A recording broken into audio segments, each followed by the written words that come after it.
You've got money sitting in your bank account right now.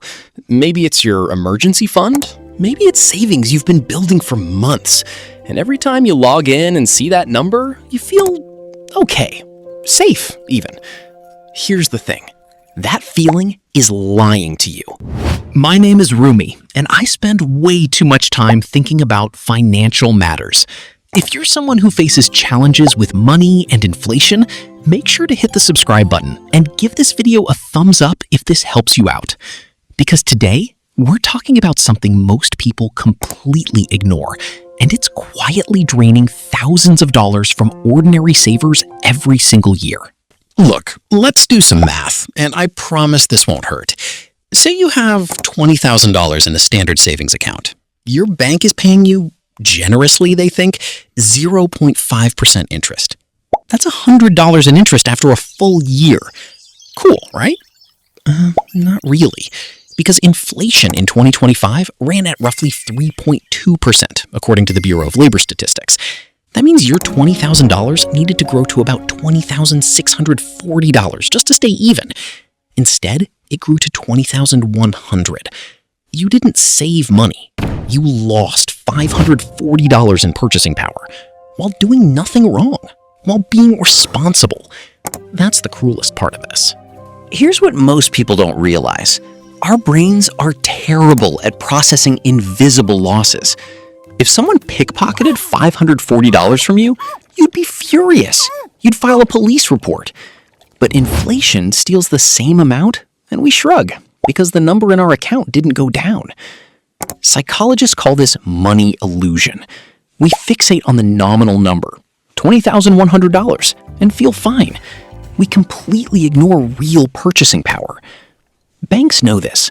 That's why your savings account still exists with a 0.5% yield. Now, you might be thinking, Rumi, inflation was high in 2022, but it's calmed down. Is this really still a problem? Yes, absolutely yes. Even at 3%, inflation cuts your savings by nearly a third over a decade.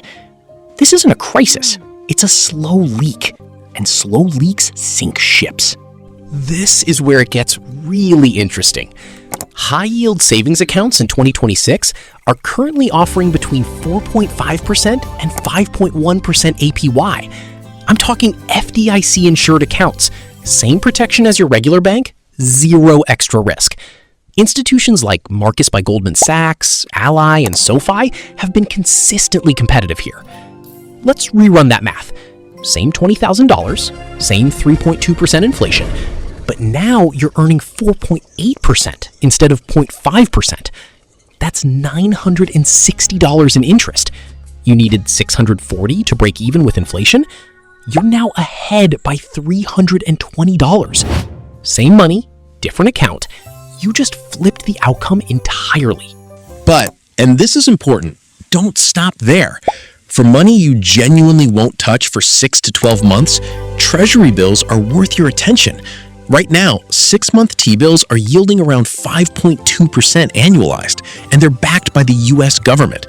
You can buy them directly at treasurydirect.gov with no fees. Zero. None. And for a portion of your longer-term savings, look at I-bonds. They're designed specifically to track inflation. The composite rate adjusts every 6 months based on CPI. When inflation spikes, your return spikes with it. It's one of the few instruments that actually fights back. Here's the framework I'd suggest thinking about. 3 buckets. Bucket 1, your liquid emergency fund. 3 to 6 months of expenses. Park this in a high-yield savings account. It stays accessible, it keeps pace with inflation. Done. Bucket 2, money you don't need for 6 to 12 months. T-bills. Set it, let it mature, reevaluate. Bucket 3, longer-term savings you want inflation-proofed over years. I-bonds, up to $10,000 per year per person.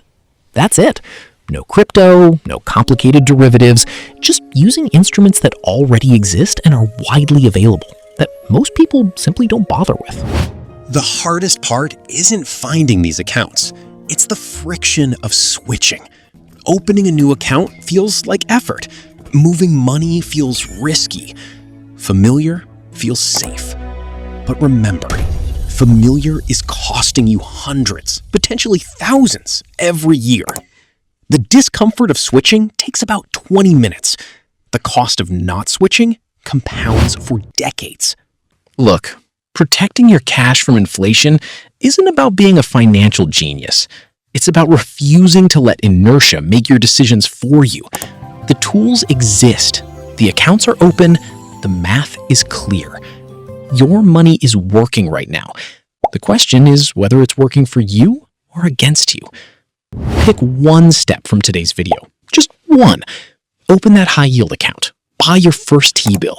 Set up an I-bond. Do it this week, not someday. If this gave you one thing to act on, hit that like button. It genuinely helps this channel reach more people who need to hear this. Subscribe so you don't miss what's coming next. And drop a comment. What's your current savings rate? I read every single one. I'm Rumi. I'll see you in the next one.